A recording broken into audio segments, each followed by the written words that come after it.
আসুন আমরা নিজেকে তৈরি করি, প্রস্তুত করি। মনুষ্য জন্ম, রামচন্দ্র ভগবান কি বলেছেন? বড় ভাগ মানুষ তন পায়া, বড় ভাগা মানুষ তন পায়া। রঘুপতি রাঘবেন্দ্র রামচন্দ্র বলছেন জীবনের সব থেকে বড় ভাগ্য মনুষ্য জন্ম পাওয়া। এর থেকে বড় ভাগ্য আর কিছুর সাথে তুলনা করা যাবে না। মানুষের মনুষ্য জন্মটা পাওয়াই হলো। আর আপনার জীবনের সব থেকে সৌভাগ্যের দিন কোনটা জানেন? সব থেকে এই সংসারী মানুষের সৌভাগ্যের দিন হলো যেদিন আপনার গৃহেতে সাধুগুরু বৈষ্ণবের চরণ ধুলি পড়বে, সেই দিনই আপনার জীবনের সৌভাগ্যের দিন। আর মানুষের জীবনের সব থেকে বড় ভাগ্য রামচন্দ্র বললেন বড় ভাগা মানুষই তন পায়া। এই মনুষ্য জন্ম পাওয়াটাই হলো সব থেকে বড় ভাগ্য। কিন্তু না, তার মূল্যায়ন আমাদের কাছে নাই। আচ্ছা বলতে পারে জীব জন্তু, স্বভাব সংকুল জন্তু, জানোয়ার, ঘোড়া, ভেড়া আর হাতি বা শুকর, কুকুর, প্রকৃতি ওদের যেভাবে সৃষ্টি করেছে, প্রকৃতিজাত ওদের ওষুধের ব্যবহার ওরা পরিবর্তন করে কি? কথা বলতে হবে, পরিবর্তন করে না। পৃথিবীর কোন প্রাণীকে ধূমপান করতে দেখেছে? জন্তু জানোয়ারদের। আচ্ছা ওদের যদি 2 মাস ট্রেনিং দেন নেবেন, ওদের প্রকৃতি ওরা ত্যাগ করে না। আচ্ছা আপনি কিছুটা মাছ মাংস আর কিছুটা খড় ফুটো তৃণ লতা গাভীর সামনে দিলেন, ওরা স্কুলে গেছে কখনো? গাভীরা মানে গরু শাস্ত্র পড়েছে কখনো? গাভীরা শাস্ত্র পড়েছে? ওদের সামনে যদি দুটো খাদ্য দেন, প্রকৃতি স্বাভাবিক ওদের নিয়মে ওরা মরে গেলেও মাছ মাংসে মুখ দেবে? কথা বলুন, দেবে কি? না খেয়ে মরে গেলেও দেবে না। কারণ প্রকৃতি ওদের যেভাবে সৃষ্টি করেছে, সেই ন্যাচারাল প্রকৃতির স্বাভাবিক নিয়ম ওরা কখনো ত্যাগ করে না।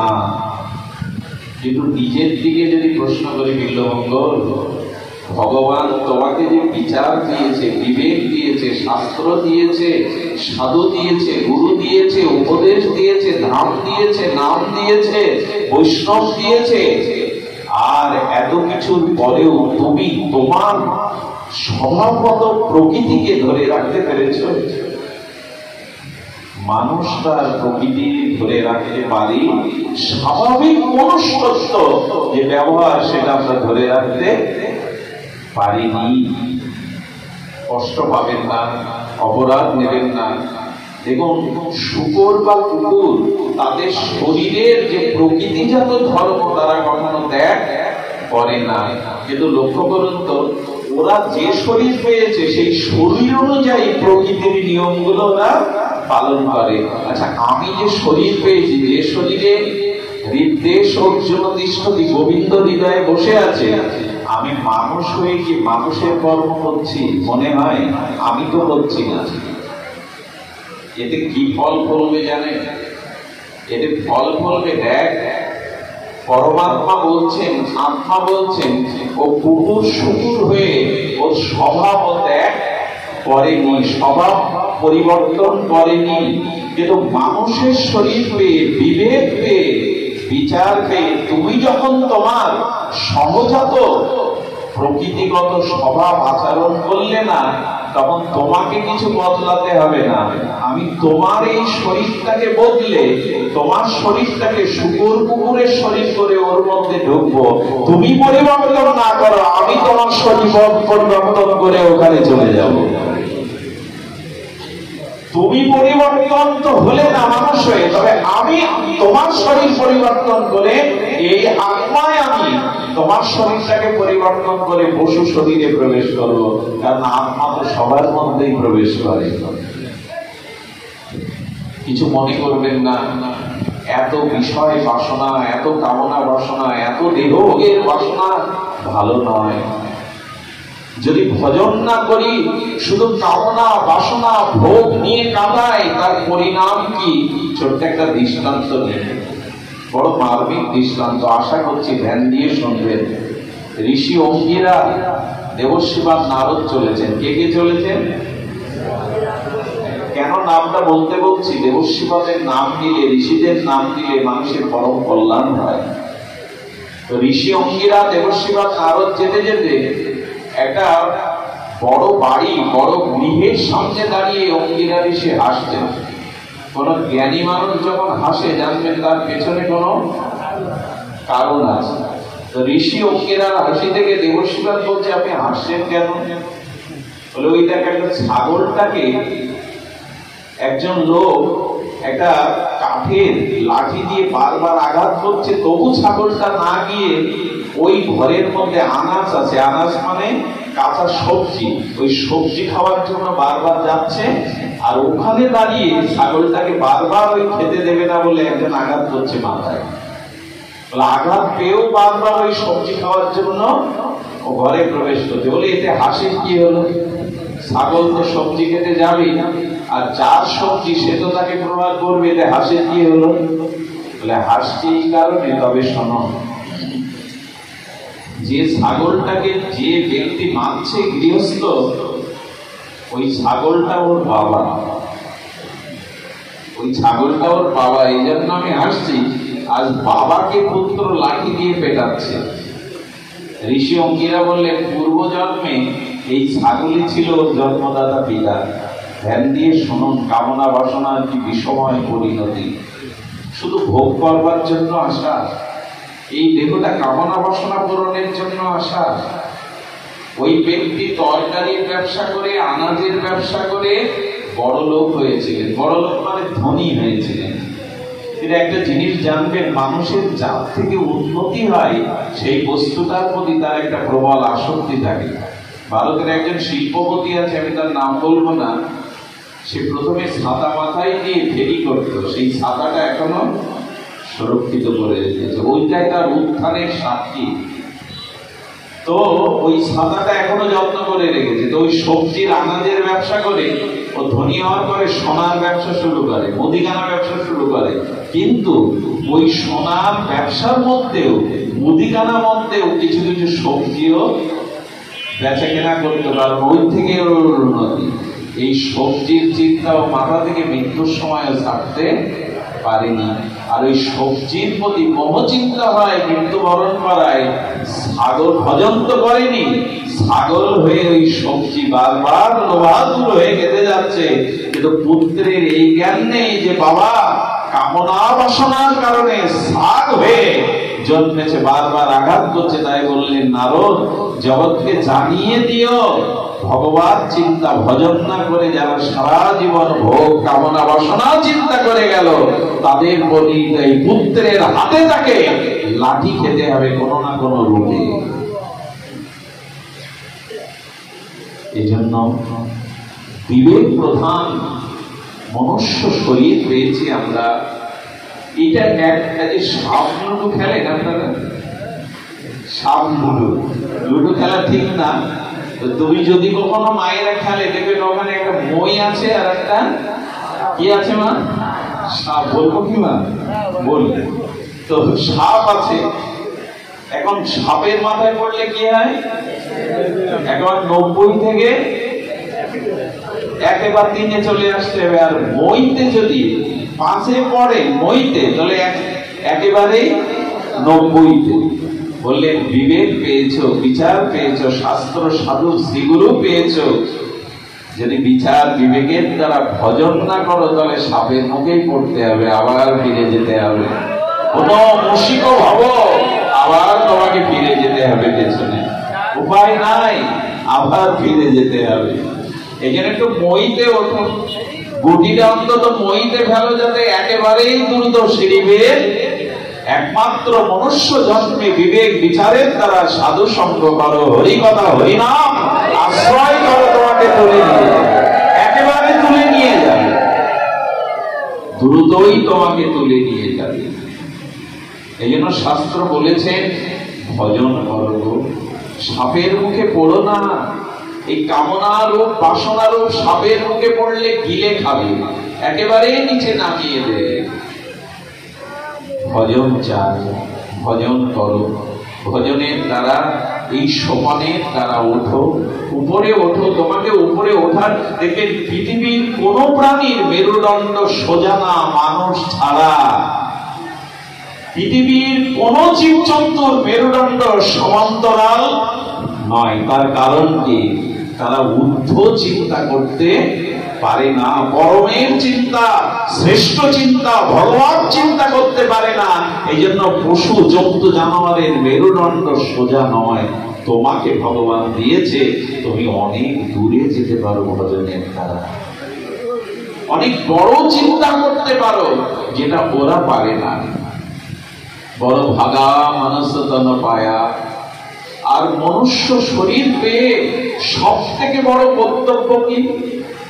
যে কর্তব্য আপনাকে সাধু পরিগণিত করবে, আপনার ভিতরে সাধুত্ব আনায়ন করবে।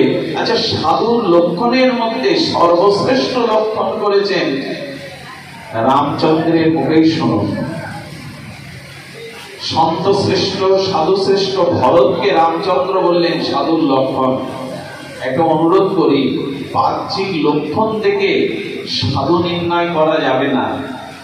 বাহ্যিক কোন লক্ষণ থেকে প্রকৃত সাধু নির্ণয় করা যাবে না।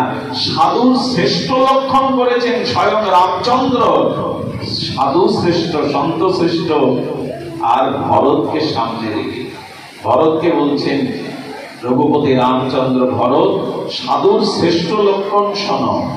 সাধুর শ্রেষ্ঠ লক্ষণ হলো যিনি সর্বভূতে হিতে রতা, যিনি জগৎ জীবের, প্রতিটি জীবের মঙ্গল কামনা করেন, প্রতিটি জীবের কল্যাণ মঙ্গল উপকার করবার জন্য যার হৃদয় সর্বদা বিগলিত, তিনি হলেন প্রকৃত সাধু পদবাচ্য।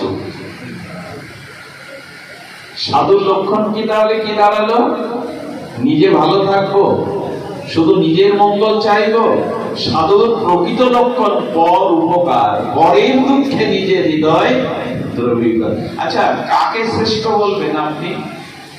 চিলেকোঠায় 5 তলায় দাঁড়িয়ে দেখছে নিচের শোভা, রোড দিয়ে কত গাড়ি ঘোড়া আর জনমানুষ যাচ্ছে, দেখতে দেখতে দেখছেন একজন লাঠিওয়ালা বৃদ্ধ ড্রেনের মধ্যে পড়ে গেছে, গায়ে ড্রেনের দূষিত মল লেগে গেছে, হাত বাড়িয়ে অপেক্ষা করছে আমাকে কেউ টেনে তোলে। 5 তলায় দাঁড়িয়ে উনি যদি মনে করেন আরে কাঁচানো জামা, আবার 5 তলা বেয়ে নিচে নামতে হবে, ওকে তুলতে গেলে তো জামা কাপড় অশুদ্ধ হয়ে যাবে, একে শ্রেষ্ঠ বলবেন যে এই বিচার করে এগিয়ে আসছে না? না, রাস্তায় যেতে যেতে কোন একজন অজ্ঞ মূর্খ সাধারণ লোক তার পড়ে যাওয়ায় ব্যথায় ব্যথিত হয়ে নিজের জামা কাপড়ে ওই নোংরা ময়লা লাগিয়ে তাকে জড়িয়ে ধরে সুস্থ করে উপরে তুললো। কাকে সাধু বলবেন? কাকে শ্রেষ্ঠ বলবেন? 5 তলায় দাঁড়ানো শিক্ষিত কাঁচানো জামা পরা সাধু লোককে? ওই যে পথের লোকটা ওই যে ড্রেনে ধুলা ময়লা মলিন কাপড়ে লাগালো না, এটা দুর্গন্ধময় ড্রেনের ধুলা না, এটাই সাধুত্ব, এটাই মনুষ্য জীবনের প্রকৃত গন্ধ। কারো বিপদ দেখে যদি তোমার হৃদয় দ্রবীভূত না হয়, তাহলে জানবেন পর উপকার তোমার দ্বারা হলো না। আর পরের উপকার যদি না করতে পারো, সাধুত্ব লক্ষণ যাই থাকুক, সাধুত্বের মূল লক্ষণ তোমার ভিতরে এখনো আসেনি। বড় সর্বভূত হিতে রতা, অন্যের মঙ্গলের চিন্তা করো, অন্যের কল্যাণের চিন্তা করো, এটাই হলো প্রকৃত সাধুত্ব, এটাই সাধুর সংজ্ঞা। আসুন আমরা চেষ্টা করি, দেখুন অপরের মঙ্গলের করবার সাথে সাথে নিজের একটা স্বার্থ আছে। একটা ভুল কথা সমাজে এখন প্রয়োগ হয়, সেই ভুল কথাটা অথচ কতটা ভুল আমি ব্যাখ্যা করিনি, তবে এইটুকু বিচার করে দেখেছি, উপকার করলে সে ক্ষতি করে, এই কথাটা এখন বেশি প্রচলিত নয় যে যে যার উপকার করে। আমার মনে হয় উপকারটা যদি নিঃস্বার্থ ভাবে করতে পারেন, তাহলে সেই উপকারের দ্বারা আপনারও স্বার্থ সংরক্ষণ হয়, আপনারও উপকার হয়, কল্যাণ হয়। দেখুন পরোপকারটা যদি পরশপাতর হয় আর দুঃখী ব্যক্তি যদি লোহা হয়, তাহলে পরশপাতরের সার্থকতা কি? লোহাকে সোনা করা। লোহা যদি দুঃখী ব্যক্তি হয় আর পরোপকারে সাধুত্ব যদি পরশপাতর হয়, তাহলে পরশপাতরের সার্থকতা কখনো হতো কি? লোহাকে যদি সোনা না করতে পারত, পরশপাতরের সার্থকতা থাকতো না। তেমনি আমাদের জীবনে পরোপকারই হলো পরশপাতর। পরশপাতর দিয়ে যত পরোপকার লোহাকে সোনা করতে পারো, তবেই তোমার মধ্যে প্রকৃত সাধুত্ব জেগে উঠল। আসুন আমরা চেষ্টা করি যে সাধুত্বের এই মূল সংজ্ঞা বড় হিতে রত থাকতে পারি, যেন পরের উপকার পরের কল্যাণ যেন করতে পারি।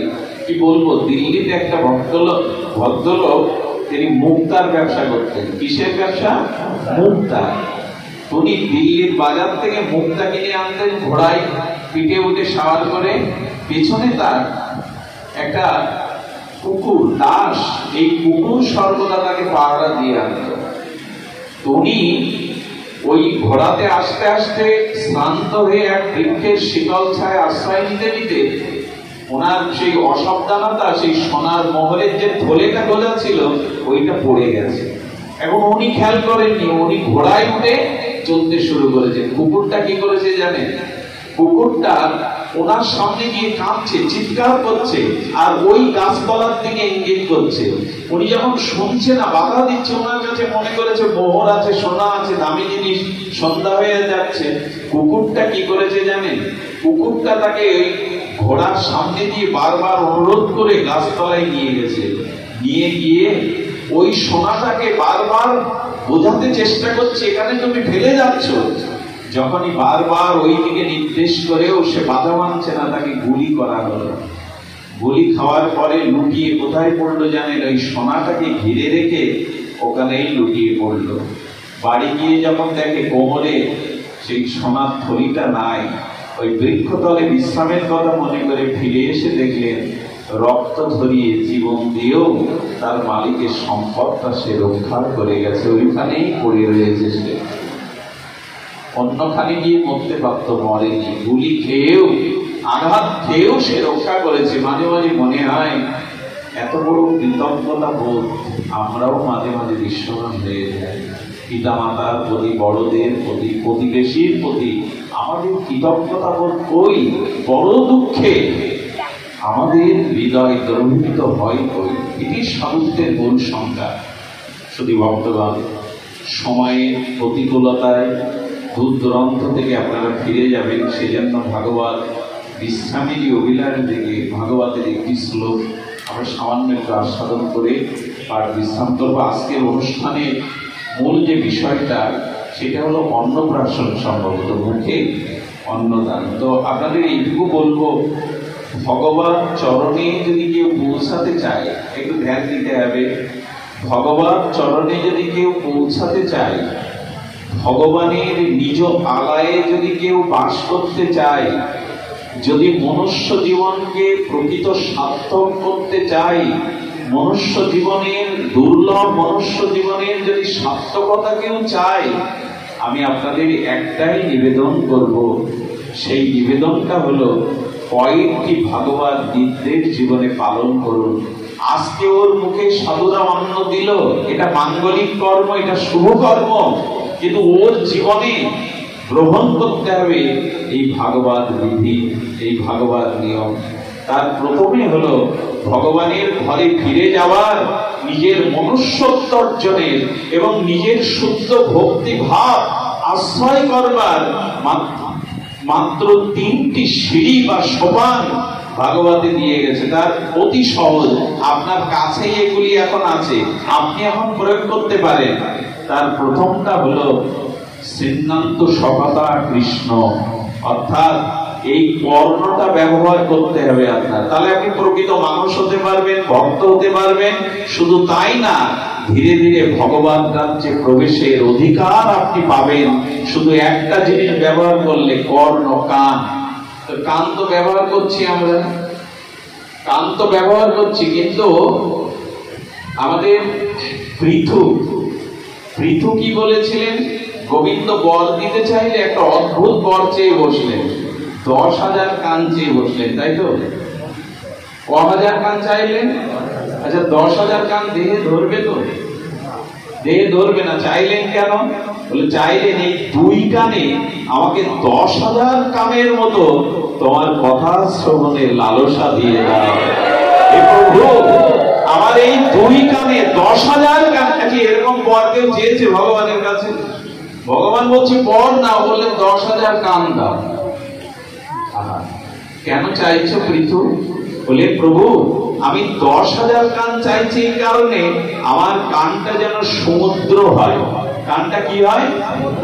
আচ্ছা, নদ নদীতে, খাল বিলে, পুকুরে বন্যার জল গেলে আর ধারণ ক্ষমতা থাকে?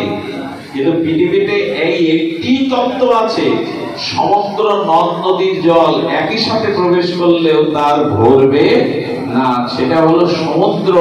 পৃথু বলছেন 10,000 কান শুধু নয়, আমার কানটাকে তুমি সমুদ্র করে দাও, যাতে অনন্ত জন্ম ধরে তোমার হরিকথা প্রবেশ করলেও তার পিপাসা না মেটে, যেন কখনো না ভরে। আপনার ভক্তি প্রগতি সেই দিনই থেমে যাবে, আটকে যাবে। কোন দিন জানেন? যেদিন বলবেন এই কথা তো আগেও শুনেছি, একই কথা বারবার আর কি শুনবো। যখনই আপনার কান বলবে এই হরি কথা তো, এই লীলা কথা তো আমি আগেও শুনেছি, তখনই জানবেন কান নালা হয়ে গেল, গর্ত হয়ে গেল, সমুদ্র হতে পারল না। আচ্ছা, হরি কথাকে গঙ্গা বলে, আর কানকে কি করতে বলছেন পৃথু? সাগর, তাই তো? হরি কথা গঙ্গা, গঙ্গা কোথায় যায় ছুটে? সাগরে যায়, তাই তো? আর গঙ্গা সাগর বলে এক সাগর আছে, যেখানে স্নান করলে, কপিল মুনির নাম, যেখানে স্নান করলে মানুষের ভক্তি হয়, পূর্ণ হয়, সুকৃতি লাভ হয়। কথাটা কি দাঁড়ালো? কর্ণকে যদি সাগর করতে পারেন, তাহলে হরি কথার রূপ গঙ্গা একদিন বর্ণরূপ সাগরে মিশে গঙ্গা সাগর রূপ নিয়ে নেবে, আপনার জীবনকেই পবিত্র করে দেবে। এই জন্য বলছে কর্ণকে সমুদ্র করো। কর্ণকে কি করো? 10,000 কানের মতো লালসা রেখে কর্ণকে সমুদ্র করো। যত হরি কথা যত জন্মব্যাপী যায়, যেন কানের পিপাসা কখনো না মেটে। এই একটা কাজই, একটা ভক্তি অঙ্গ, শ্রবণাঙ্গ, এতে হরির নাম রূপ লীলা একটু কর্ণে স্পর্শ করলেই শ্রবণ বলে। এটাই মানুষ হবার, এটাই ভক্তি প্রাপ্তির প্রধানতম উপায়। আচ্ছা, কর্ণের সব থেকে নিকটে কি আছে? চোখ। এটাকে কাজে লাগান, দুর্লভ মনুষ্য জন্ম সার্থক হবে। বেশি দূরে যেতে হবে না, অন্যখানে যেতে হবে না, কর্ণকে কাজে। কর্ণের পাশে কি আছে? চোখ। আকর্ণ বিস্তৃত কর্ণ অনেকেরই আছে, কান পর্যন্ত চোখে দেখা চলে যায়। কর্ণের পাশে আছে চোখ। ভাগবত বলছেন, দেবশিবা নারদ বলছেন, এক কাজ করো, চোখটাকে চাতক করো। চোখটাকে কি করো? চাতক করো। চাতকের স্বভাব কি? সকলেই জানেন, সকলেই বিজ্ঞশ্রোতা আপনারা। চাতকের স্বভাব হলো, এই পৃথিবীতে সাগর আছে, মহাসাগর আছে, গঙ্গা আছে, সরোবর আছে, কিন্তু চাতক চেয়ে থাকে কখনো মেঘমালার সৃষ্টি হবে, সেই মেঘ থেকে কখন ঝরঝর করে বৃষ্টির জল নামবে। চাতক আর কোনো দিকে তাকায় না। আমার মনে পড়ে এক মহতের মুখে শুনেছিলাম, একবার মেঘ থেকে, বৃষ্টি হয়নি তখনও, মেঘ থেকে চাতক ছুটে চলেছে, উড়ে চলেছে ওই মেঘের কাছে যাবে বলে। মেঘ দেখেই ব্যাকুল হয়ে চাতক উঠতে শুরু করছে। কার উপর দিয়ে উড়ে যাচ্ছে জানেন? গঙ্গার উপর দিয়ে। আচ্ছা, নিচে যার পতিত পাবনী গঙ্গা, তার তৃষ্ণার জন্য এখনো বৃষ্টি নামেনি, সে মেঘের দিকে চেয়ে ছুটে চলেছে। এক শিকারী হঠাৎ করে তীর বিদ্ধ করলো চাতকের বুকে। চাতক গঙ্গায় পড়ে গেল। পড়লো কিভাবে জানেন? ঠোঁটটাকে মেঘের দিকে দেখে চাতক দেহটাকে গঙ্গায় ডুবিয়ে দিয়েছে। দিতে দিতে মরতে মরতে ঠোঁটটা বন্ধ করে বলল, আমি মরবো, তবু মেঘের দিকে দৃষ্টি ফিরে আমি গঙ্গার দিকে দৃষ্টি ফিরাবো না। চাতক সম যদি চোখটা করতে পারেন, তাহলে আপনি ভগবান চরণ শুধু পাবেন না, শুদ্ধ ভক্তি লাভ করে আপনি ভগবানের যে কুটির, ভগবানের যেখানে ধাম, ওইখানে বাসের সুযোগ পাবেন। চোখটাকে চাতক করো, অর্থাৎ এই চোখ দিয়ে সবার মধ্যে হরি আছে, সবার মধ্যে আমার ভগবান আছে, আর সবাইকে সাধুরূপ দৃষ্টি দিয়ে দেখতে শুরু করো। তুমি যদি চাতকের মধ্যে চোখটা দিতে পারো, তাহলেই তোমার আত্মকল্যাণ হবে। সাধু দর্শন, ভগবত দর্শন তোমার মধ্যে দিয়ে হলে। আপনাদের মনে আছে পাওহারি বাবার কথা? পাওহারি বাবা একাদশীর পর দিন দ্বাদশীতে গাছতলায় বসে রুটি বের করেছে, শূন্য রুটি, আর মাখনের কৌটা লাগিয়ে ভগবানকে দিয়ে পেতে যাবে, পারণ সাধতে যাবে, কুকুর এসে রুটি দুটো ছিনিয়ে নিল। যেই দিল, উনি তো সর্বভূতে, ওনার চোখ সবখানে ভগবান দেখে। আর কুকুরের মধ্যে নারায়ণ দর্শন করে বলছে, প্রভু দাঁড়ান দাঁড়ান, মাখনটা তো লাগাতে দিন, মাখন লাগানো হয়নি এখনো প্রভু। ও সেই মাখনের কৌটা নিয়ে কুকুরের পেছনে ছুটছে, কয়েক কিলোমিটার দৌড়ে গিয়ে বলছে, প্রভু আর পাচ্ছি না, মাখনটা তো দিতে দিন। এটা হাস্যকর কথা নয়, এটাই সাধু দর্শন, এটাই নয়নের সত্য কথা। তখনই বলছে, প্রভু দাঁড়ান দাঁড়ান। দাঁড়িয়ে গেছে গাছতলায় কুকুরটি, কিন্তু কুকুর রূপে নাই, চতুর্ভুজ নারায়ণ রূপে। বললেন, আজ তোমার দৃষ্টি শুদ্ধ হয়েছে, আসুন না এই চোখে সবার মধ্যে ভগবানকে দেখি। সবার মধ্যে যদি ভগবানকে দেখি, কারো দোষ দেখার আমার মধ্যে তখন আসবে না। দেখুন, মানুষ হিংসা করে, অন্য বড় হলে, অন্যের সুনাম হলে সে কষ্ট পায়, দুঃখ পায়, কিন্তু নিজের ছেলে যখন বাবাকে ছাপিয়ে যায়, বাবার কষ্ট হয়। বাবার কষ্ট হয়, আমার ছেলে আমার থেকে বড় হোক, বিদ্বান হোক, কষ্ট হয় না কেন? ছেলেকে সে আপন মনে করে। তো সবার মধ্যে যে ভগবান দেখে, তাকে কি কেউ শত্রু মনে করে? তাকে আপন মনে করে, আর আপন মনে করলে তার দোষ আর কেউ কখনো দেখবে না। কানের পাশে চোখ, আর চোখ আর কানের পাশে আর দুটো জিনিস আছে, একটা হলো নাসিকার একটা। এবং ভগবত ভক্তির জন্য আপনাকে বহু দূরে যেতে হচ্ছে না, নাসিকা দিয়ে যদি পারেন তুলসীর গন্ধ, ধূপ দ্বীপের গন্ধ, ভগবানের আরতি, নির্মল্য গন্ধগুলোই নিতে শুরু করুন। সাধুর গায়ের গন্ধ, ভজনানন্দী প্রেমিক ভক্তের শ্রীঅঙ্গের গন্ধ, তুলসী চর্চিত গোবিন্দের চরণে যে তুলসী চর্চিত গন্ধ, আর এই গন্ধ শুনে চতুর্সং সনক, সনন্দ, সনাতন, সনত কুমার নারায়ণের চরণে ভক্তদের অর্পিত চন্দন তুলসীর গন্ধে তাদেরও বিমোহিত হয়ে গেল তারা। এই জন্য গন্ধ যদি নিতে হয়, এইগুলি নেই। আমরা যা গন্ধ নেই তা ভালোই নেই। বাড়ি যেদিন এসব রান্না হয় না, কর্তা দুধ থেকে আজকে জমবে ভালো, এই গন্ধ এখন এই গন্ধ নেওয়া বন্ধ করুন। গন্ধ যদি নিতে হয়, ধূমের গন্ধ না, ধূমের গন্ধ না, গন্ধ যদি নিতে হয়, প্রতিদিন যারা মন্দিরে যায় না তারাই গন্ধ পায়। যারা প্রতিদিন ফুল তুলসী গোবিন্দকে দেয়, ধূপ দ্বীপ দিয়ে আরতি করে, আচ্ছা একই ছাদের তলে যেখানে ঠাকুর রাখা আর যেখানে শোয়ার ঘর এবং যেখানে আপনি শয়ন করেন, ভোজন করেন, একই ছাদের তলে গন্ধটা আলাদা পান কিনা? ঠাকুর যেখানে রাখা পান কিনা? অবশ্যই পাবেন।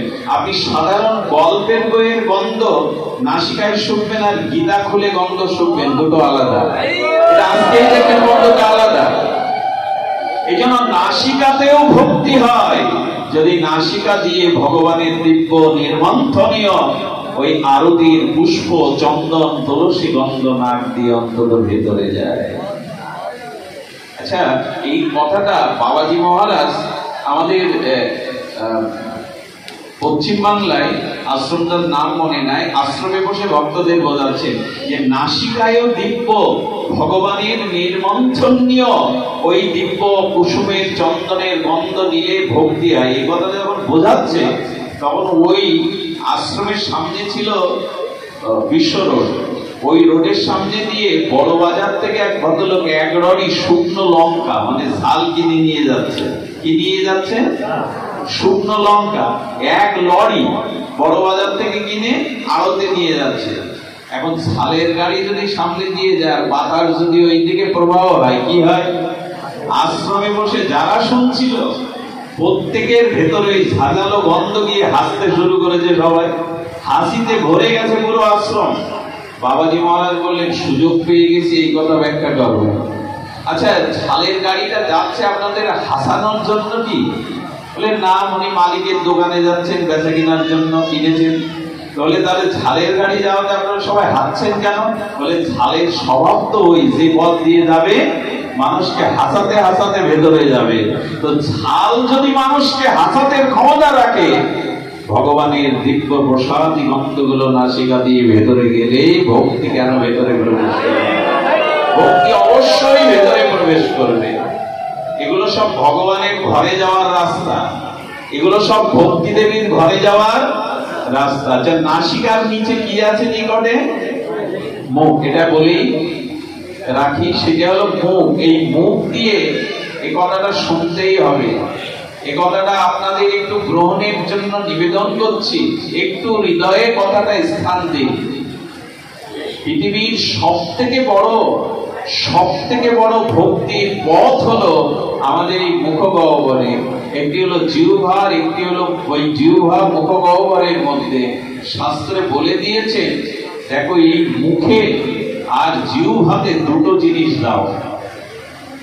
নিশ্চিত করে ভগবান বলেছে তুমি ভগবানের ঘরে প্রবেশ করবেই, ভগবানের রাজ্যে প্রবেশ করবেই। সেটি হলো এই মুখে অনিবেদিত কোনো বস্তু তুলে দিও না। পারলে ভগবান এই অনন্ত বিশ্ব ব্রহ্মাণ্ডে যা কিছু তোমার জন্য সৃষ্টি করেছেন, ভগবানকে নিবেদন করে তবে বস্তুটি মুখে দাও। আজকে এই যে নবজাতক, এই বংশের উত্তরসূরি, তাকে অন্নপ্রাশনে সাধুগুরু বৈষ্ণব থেকে প্রসাদ দিচ্ছেন কেন? কারণ প্রসাদে গোবিন্দে। উদ্ধব মহারাজ বলেছিল, প্রভু মায়াকে জয় করব অস্ত্র দিয়ে। সেই অস্ত্র হলো একটি তুলসী দল, তোমাকে নিবেদন করা প্রসাদে দিয়ে ওই প্রসাদ যখন পাবো, তখন তোমার ওই প্রসাদেই আমাদের মায়াকে ছেদ করবে, মায়া দূরীভূত করবে। আমি একটা নিবেদন করি, অনিবেদিত কোনো বস্তু পাওয়ার অভ্যাসটা ছেড়ে দিয়ে ভক্তি রাজ্য প্রবেশের দুয়ার খুলে যাবে আপনার জন্য। ভক্তি রাজ্যের দুয়ার অবশ্যই খুলে যাবে। তবে যারা নবীন ভক্ত, যারা নিরামিষ শুরু করেছে, তাদের কটূক্তি করবেন না। অনেকেই আছে সিনিয়র 20 বছর ধরে প্রসাদ পাচ্ছেন, হয়তো নতুন করে কেউ খাওয়া শুরু করেছে নিরামিষ, না, তাকে কটূক্তি করবেন না। উৎসাহ দিন, প্রেরণা দিন। যে যা কিছু খাচ্ছে তাকে বারবার ভগবতের মন্ত্রে এইটুকু বলুন, ওগো একটু প্রসাদ যদি তোমার ভেতরে যায়, ওই প্রসাদ গিয়ে তোমার ভেতরে শুদ্ধ ভক্তির ক্রিয়া করবে, তোমার হৃদয়কে নির্মল করবে, পাপ শূন্য বাসনা শূন্য করবে। একটু প্রসাদ অনুরোধ করব। আসুন, আমাদের মুখে অনিবেদিত কোন বস্তু যেন আমরা না দিই। এই অনিবেদিত বস্তু দেওয়ার সাথে সাথে আমাদের ভিতরে শুদ্ধতা বিনষ্ট হয়। এই জন্য আমি কিন্তু কোনো বস্তুর উল্লেখ করছি না, কিন্তু নিবেদিত হতে হবে, নিবেদিত হতে হবে। নিবেদিত বস্তু ছাড়া অনিবেদিত বস্তু ভক্ষণ করাকে আমি বললে কষ্ট পেতে পারে। যেটা গীতাতে ভগবান বলে দিয়েছেন, কি বলেছেন? অনিবেদিত বস্তু মানে পাপ ভক্ষণ করা। আর বাকি থাকলো জিহ্বা, এতে হরিনাম জুড়ে দিন, রাম নাম, কৃষ্ণ নাম, ভগবানের দিব্য তারক ব্রহ্ম নাম জুড়ে দিন। এই নামের দ্বারাই, জিহ্বার দ্বারাই আমরা ভগবান পথের পথ পেয়ে যাব। আর এই কথা বলে আমার পাশে আজকে যারা এই প্রতিকূলতার মধ্যে এমন একটি ভাগবতী অনুষ্ঠানের যারা শুদ্ধ আয়োজন করেছেন, পরম আয়োজন করেছেন, তাদেরই উত্তরসূরি এই বংশের প্রদীপ সম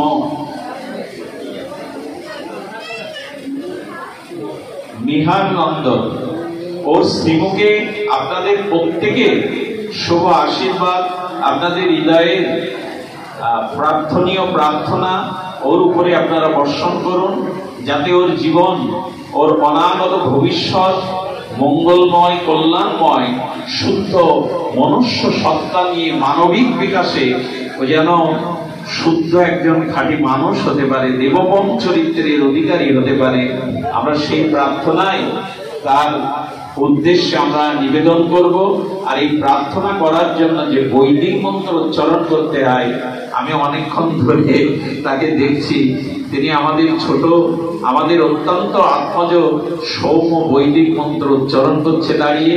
তার দিব্য বৈদিক মন্ত্র উচ্চারণ দ্বারা আজকে আমরা তার মুখে এই যে অন্নাদি তুলে দেব এবং আপনাদের শুভ আশীর্বাদের বড়মাল্য, আপনাদের আশীর্বাদ মালা আমরা তার চন্দনাদি দিয়ে তার অনাগত ভবিষ্যতের শুভ মঙ্গল কামনা করব। কি এটা? আচ্ছা, সেটা হবে না। আমি সমুখে অনুরোধ করছি উঠে দাঁড়িয়ে যদি একটু বৈদিক মন্ত্রের দ্বারা, কারণ প্রত্যেকটি ক্রিয়া বৈদিক মন্ত্র উচ্চারণের দ্বারা হওয়া উচিত, যেটা আমার ক্ষমতা নেই। ভগবান কৃপা করেছেন, গুরু মহারাজ কৃপা করেছেন, ও সংস্কৃতি বৈদিক মন্ত্রের উচ্চারণের দ্বারা আমরা মাঙ্গলিক কর্ম শুরু করছি। একটু সবাই জয়ের ধ্বনি, মঙ্গল ধ্বনি দিয়ে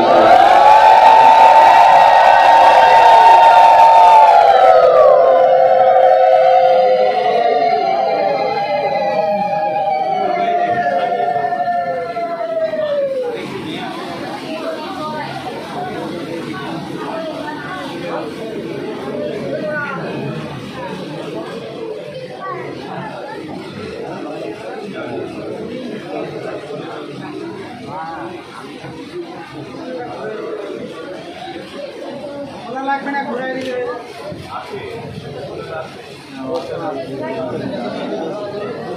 ঘুরা দেন স্ট্যান্ডটা।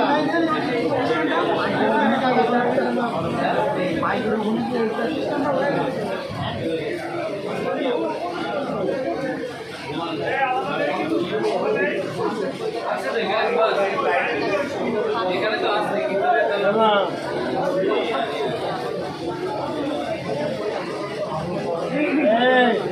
দিদা আচ্ছা, সবাই তারপরে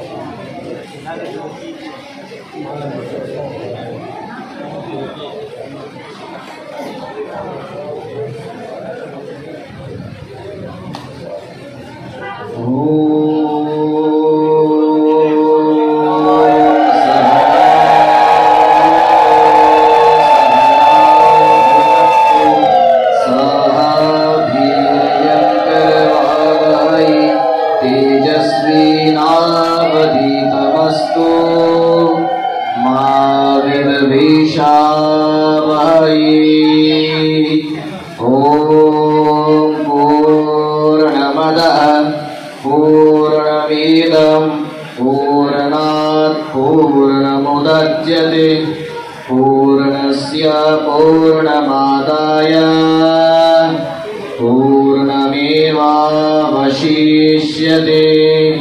ॐ भद्रं कर्णेभिः शृणुयामदेवः भद्रं पश्येमाक्षभिर्यजत्रः स्थिरैरङ्गैस्तुष्टुवंशस्तनुभिः वशेमदे महितं यदायुः। ॐ सहस्रशीर्षा पुरुषः सहस्राक्ष सहस्रपात् स भूमिं विश्वतो मृत्वा अत्यातिष्ठत् दशाङ्गुलाम्। ॐ मधुवातरीकयते